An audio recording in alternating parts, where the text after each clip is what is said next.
Good afternoon. आज मेरो कामै काम छ। घाँस पनि सफा गर्नु पर्यो, के गर्नु।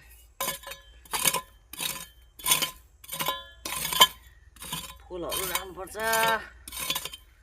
अलिकति के गर्नु, योपालि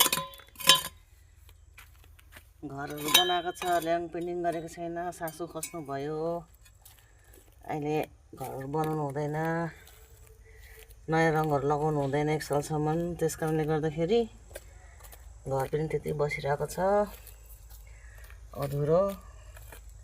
फुलहरू राख्दा पनि अलि रङ पेन्टिङ सेन्टिङ भएर राम्रो देख्छ नि। फुलहरू पनि खै सफा गर्दै भयो नि, फुल त लगाएर बस्छु।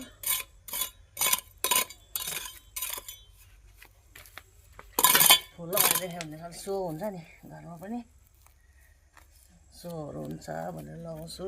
गाइस के गर्नु, घरमा मात्रै बसेर पनि आज काम बेसी भएर सपोर्ट पनि दिनु पाएको छैन साथीहरूलाई। अहिले पछाडि काम सकेर बस्दाखेरि चाहिँ सपोर्ट दिनु पऱ्यो। ल यसो सफा गर्नुपर्छ नि त।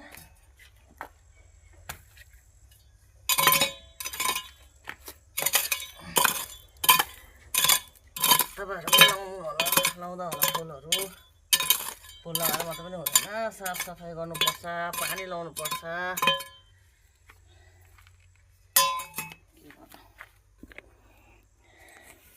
साफसफाइ गर्नु पर्यो, पानी लाउनु पर्यो, मलहरू लाउनु पर्यो।